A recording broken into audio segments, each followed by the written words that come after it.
Assalamualaikum warahmatullahi wabarakatuh. Perkenalkan, nama saya Tasya Al-Humairah, NIM 2030106039 dari lokal Tebio 2B. Dalam video kali ini, saya akan menjelaskan tentang Pteridophyta atau tumbuhan paku. Pengertian tumbuhan paku. Tumbuhan paku atau Pteridophyta adalah divisi dari kingdom Plantae yang anggotanya memiliki akar, batang, dan daun sejati, serta memiliki pembuluh pengangkut. Pteridophyta berasal dari kata pteron, sayap bulu, dan phyton, tumbuhan, sehingga Pteridophyta merupakan tumbuhan paku yang tergolong dalam tumbuhan kormus berspora, di mana tumbuhan ini menghasilkan spora dan memiliki susunan daun yang umumnya membentuk bunga sayap, yaitu pada pucuk yang terdapat bulu-bulu. Tumbuhan paku merupakan tumbuhan berkormus dan berpembuluh yang paling sederhana. Terdapat lapisan pelindung sel atau jaket steril di sekeliling organ reproduksi, sistem transport internal, hidup di tempat yang lembab.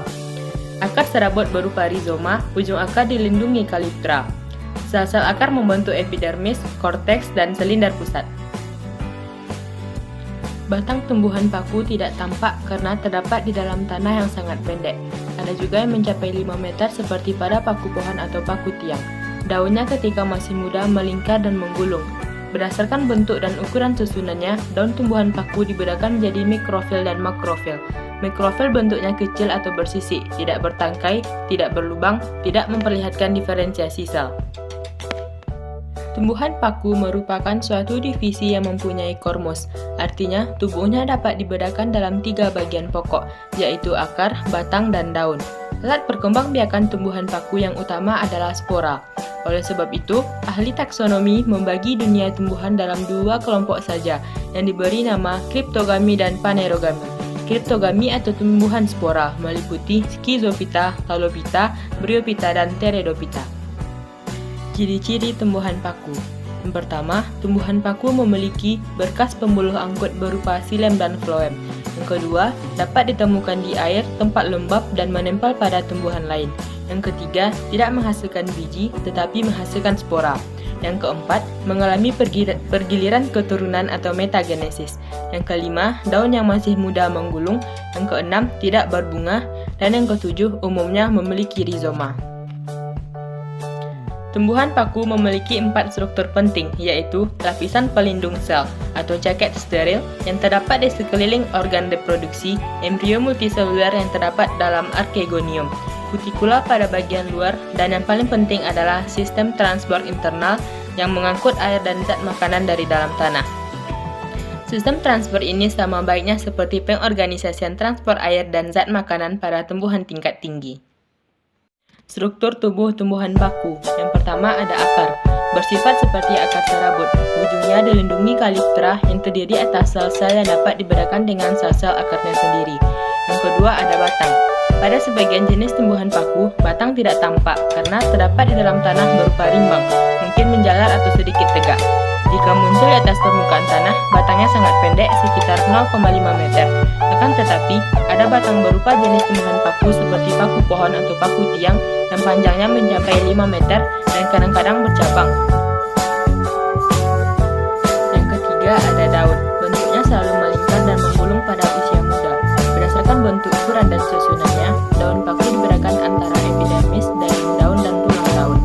Berdasarkan bentuk daun, dibedakan lagi menjadi mikrofil dan makrofil. Mikrofil merupakan berbentuk kecil-kecil seperti rambut atau susik, tidak bertangkai dan tidak bertulang daun. Belum memperlihatkan diferensiasi sel yang tidak dapat dibedakan antara epidermis, daging daun, dan tulang daun. Makrofil merupakan daun yang bentuknya besar, bertangkai, dan bertulang daun, serta bercabang-cabang. Sel-sel penyusunnya telah memperlihatkan diferensiasi, yaitu dapat dibedakan antara jaringan tiang, jaringan bunga karang, tulang daun, serta stomata. Daun paku tumbuh dari percabangan tulang daun yang disebut dengan frond. Jika diperhatikan pada permukaan bagian daun atau frond, terdapat bentuk berupa titik-titik yang hitam yang disebut sorus. Dalam sorus terdapat kumpulan sporangia yang merupakan tempat atau wadah dari spora. Tidak semua daun paku memiliki sorus. Daun paku yang memiliki sorus merupakan daun fertil yang disebut daun sporofit. Daun paku yang tidak memiliki sorus disebut daun steril. Daun ini banyak mengandung klorofil dan banyak dimanfaatkan untuk proses fotosintesis. Dan daun ini disebut dengan daun tropofil. Habitat tumbuhan paku. Habitat tumbuhan paku ada di darat, terutama pada lipsam bawah tanah di dataran rendah, tepi pantai, lereng gunung. 350 meter di atas permukaan laut, terutama di daerah lembab, dan ada juga yang bersifat epifit atau menempel pada tumbuhan lain. Tumbuhan paku merupakan tumbuhan fotoautotrof. Tumbuhan paku ada yang hidup mengapung di air, misalnya Azula pinnata dan Masselia crenata. Namun, pada umumnya, tumbuhan paku adalah tumbuhan bersifat terestrial atau tumbuhan darat. Faktor-faktor yang mempengaruhi pertumbuhan tumbuhan paku. Yang pertama ada kadar air dalam tanah, yang kedua kadar air dalam udara, yang ketiga kandungan hara mineral dalam tanah, yang keempat kadar cahaya untuk fotosintesis, yang kelima suhu yang optimal, yang keenam perlindungan dari angin, dan yang ketujuh perlindungan dari cahaya yang terlalu kuat. Sistem reproduksi dan metagenesis tumbuhan paku. Reproduksi tumbuhan ini dapat secara aseksual atau vegetatif, yakni dengan stolon yang menghasilkan gema atau tunas. Gema adalah anakan pada tulang daun atau kaki daun yang mengandung spora. Reproduksi secara seksual atau generatif melalui pembentukan sel kelamin jantan dan betina oleh alat kelamin atau gametogonium. Gametogonium atau jantan anteredium menghasilkan spermatozoid dan gametogonium betina menghasilkan sel telur atau ovum. Seperti halnya tumbuhan lumut, tumbuhan paku mengalami metagenesis atau pergiliran keturunan. Pada metagenesis tumbuhan paku, baik pada paku homospora, paku heterospora, ataupun paku peralihan, pada prinsipnya sama. Ketika ada spora yang jatuh di tempat yang cocok, spora tadi akan berkembang menjadi protalium yang merupakan generasi penghasil gamet atau biasa disebut sebagai generasi gametofit, yang akan segera membentuk anteredium yang akan menghasilkan spermatozoid dan archegonium yang akan menghasilkan ovum. Ketika spermatozoid dan ovum bertemu, akan terbentuk zigot yang diploid yang akan segera berkembang menjadi tumbuhan paku. Tumbuhan paku yang kita lihat sehari-hari merupakan generasi sporofit karena mampu membentuk sporangium yang akan menghasilkan spora untuk perkembangbiakan. Fase sporofit pada metagenesis tumbuhan paku memiliki sifat lebih dominan daripada fase gametofitnya. Apabila kita amati daun tumbuhan paku menghasilkan spora atau sporofit, di sana akan kita jumpai organ-organ khusus pembentuk spora. Spora dihasilkan dan dibentuk dalam suatu wadah yang disebut sebagai sporangium. Biasanya, sporangium pada tumbuhan paku terkumpul pada permukaan bawah daun. Klasifikasi tumbuhan paku. Tumbuhan yang satu ini memiliki sekitar 12.000 spesies. Berbagai jenis spesiesnya mampu tumbuh dan bertahan hidup di berbagai daerah dengan iklim yang berbeda.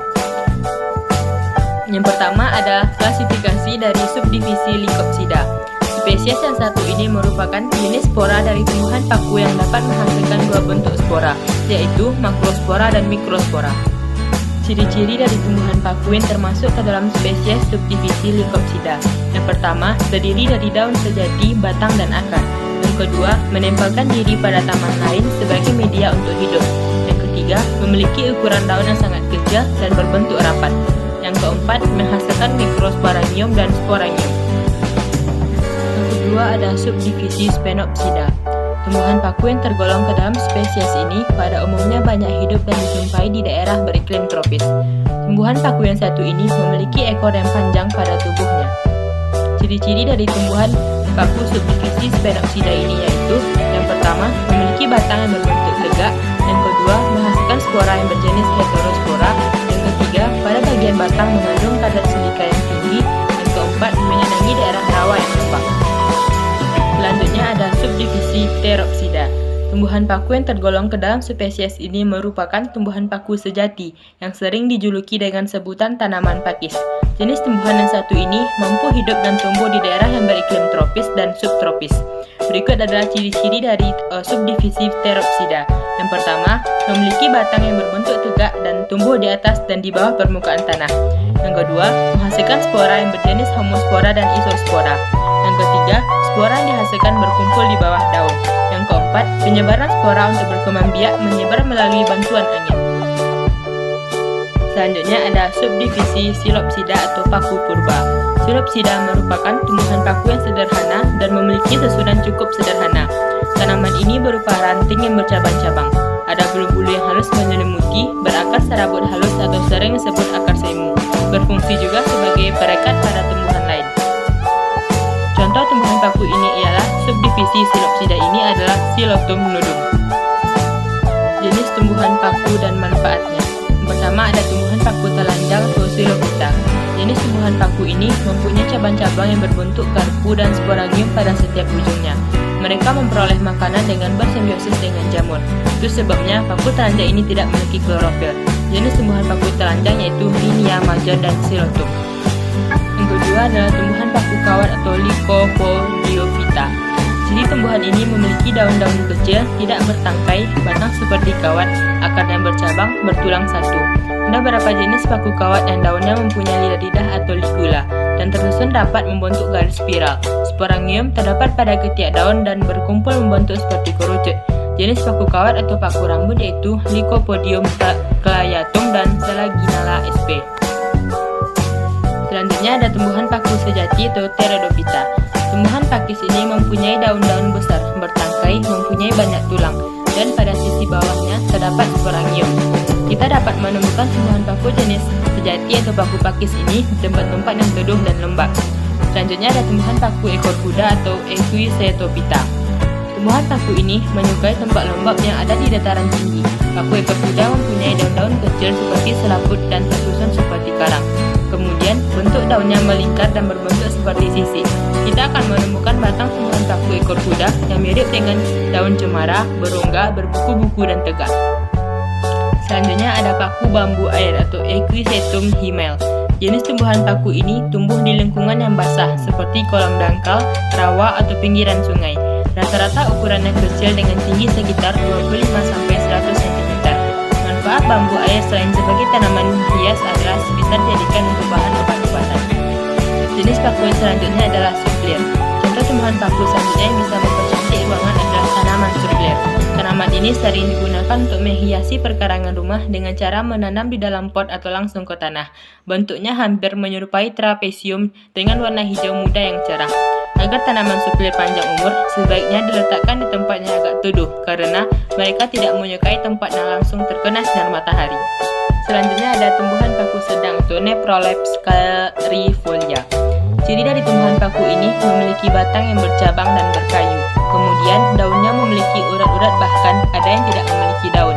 Manfaat tumbuhan paku pedang bisa digunakan untuk yang pertama sebagai bahan pembuatan obat cacing. Yang kedua dapat mengobati kanker perut. Yang ketiga bahan bangunan di daerah-daerah tropis. Dan yang keempat sebagai bahan sayur-sayuran. Tumbuhan paku selanjutnya adalah semanggi air atau Marsilia crenata.